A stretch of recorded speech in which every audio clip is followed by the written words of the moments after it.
So before you pack your bags and move to Tampa, Florida, there's a few things you need to know. It's not all palm trees and happy hours. People live here. I live here. I sell homes here. I've helped a lot of people figure out if Tampa and what part of Tampa is actually right for them. And I have seen some people who have moved here who have regretted it. So I don't want that to be you. So I run a real estate team here called the Leonberg Home Team, and we've sold 1,000 homes in the last 10 years. So I want to break down the pros and cons of living in Tampa. So let's start positively.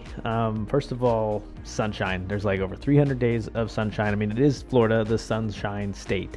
I personally moved from Pittsburgh, Pennsylvania, where it's like, I think you can Google it, the cloudiest city in the US. I think it's Seattle, but it's actually, it's Pittsburgh. Anyways, sunshine, it absolutely makes a very big difference on your mood. Just regularly seeing, I don't know, bright blue skies and green.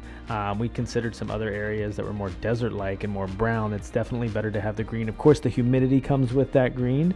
It's hot, but having sunshine in our lives, I put it this way: if you're from anywhere that has a winter climate, summer is our winter where we want to stay inside in the AC, but it's much better to look outside at that view of palm trees and sunshine than it is to look out outside at the gray and rain or snow. So if you're outdoorsy at all, I mean, between the beach, biking, pools, golf, there's so much stuff to do here.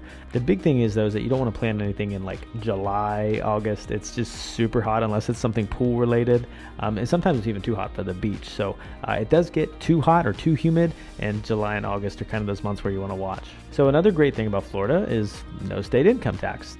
However, you will feel that in the groceries, the HOAs, the tolls, the cost of the sunshine, because we always call it the sunshine tax because it's sunny out, you want to go do things, and a lot of times those things cost money. I swear I can't leave home without a $100 bill dropping out of my pants anymore. So, there is state income tax savings, but, you will probably end up spending it somewhere, either having fun or enjoying the Florida life. One of the best parts about Tampa is it's such a melting pot. There's so many people from different areas, different locations, different backgrounds and walks of life. And I think that's what, it has a really unique culture. It's always a good time. The downtown itself is actually not talked about enough. I mean, everybody looks at St. Pete and, Disney and all those things, the beaches and parks and stuff like that. But the city of Tampa itself, I mean, there's some great sporting teams. You got the Lightning, you got the Buccaneers, and you got the Rays. And that was actually a big factor for us when we decided we looked more south, but there wasn't any major sporting teams. So, you're not going to get the concerts and the big events that'll happen in the arenas and the stadiums and stuff like that. So for us being, having the professional sports teams, I thought just gave you more things to do, and it brought bigger musical acts and things like that here. So, and the city doesn't slack. I mean, there's great food, great places to go, and it's always a good time. Now, some of the cons, first of all, Tampa used to be cheap. Not anymore. Costs have gone up. Rents and home prices have gone up. Insurance is wild since the hurricanes.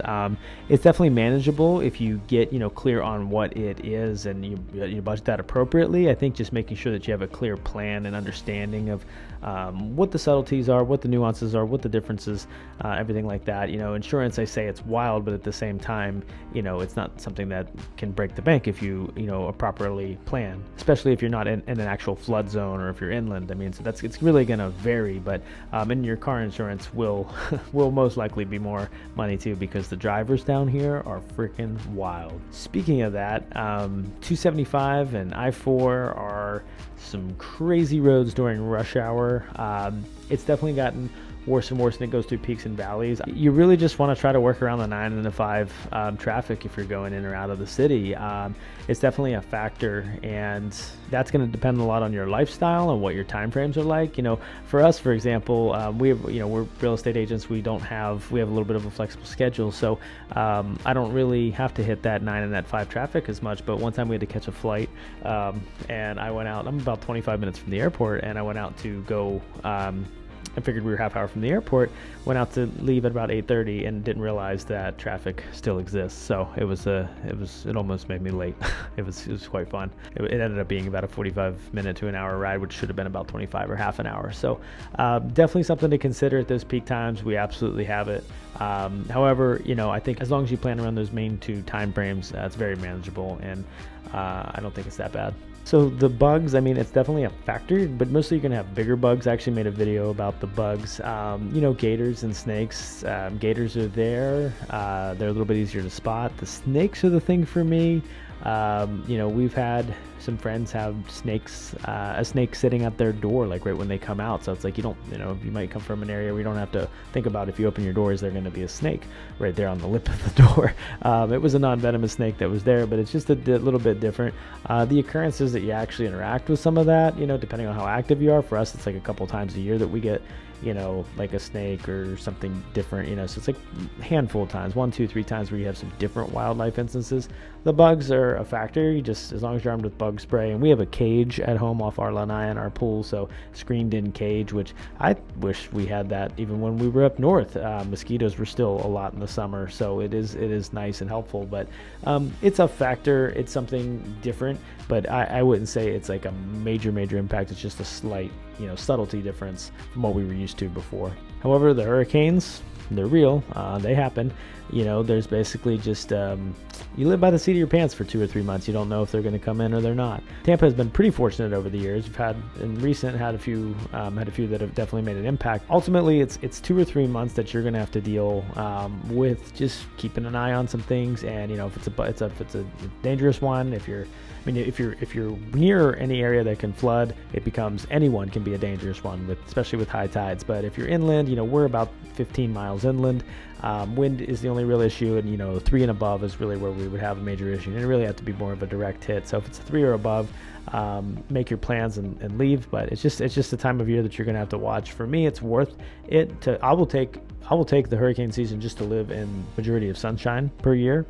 Just personally, and if you're trying to avoid hurricanes but you also want sunshine, it's going to be pretty hard to find a place, and if you're trying to keep the green, I should say too, it's going to be pretty hard to find a place, because if you're trying to live your life around where hurricanes hit, that's going to be tricky because there's a lot of areas where they can hit, but ultimately it's worth the headaches that any hurricanes have brought for us to be in the palm trees and the sunshine that exists here. Now, HOAs and CDDs, we have community development districts here. So basically, it's like it can be like a 30-year bond to finance the development of a community. But essentially, it's like a big master planned HOA. If you have a bigger HOA, it's going to have a CDD and a HOA. But anyway, the HOAs are going to really depend. Some of them will find you because your trash can's visible. Some of them you don't even know why they exist. So it's really just going to depend on which one you're in. Now, some neighborhood, quick examples in Tampa. South Tampa is pricey, but it's close to everything. There's a really cool vibe down there. It's hard to explain because it's like you've got these older homes with character, but a ton of awesome bars, restaurants, things to do. It's definitely a really desired area though, so it can get expensive. Riverview, Wesley Chapel, maybe like Lando Lakes and things like that. You can get a little bit more of a newer home and maybe a little bit more bang for your buck. Maybe definitely in Wesley Chapel and Lando Lakes you'll get a little bit newer, and Riverview you can probably get a lot more bang for your buck. They're definitely something to consider. Wesley Chapel has a lot of shopping and things to do. Lando Lakes, Odessa, and Trinity is really on the come up and only 20-30 minutes from the airport. And Brandon and Riverview has a ton going on. I think you get a lot of bang for your buck in those areas. West Chase is great.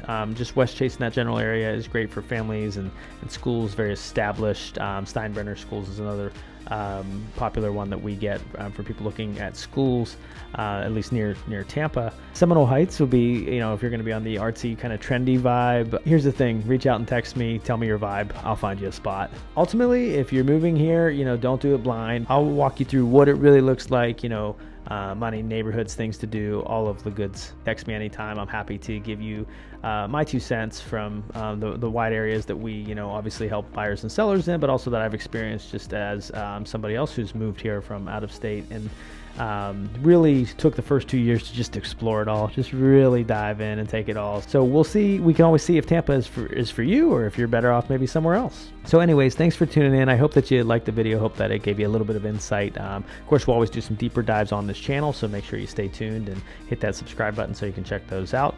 But thanks for tuning in, and we'll see you around.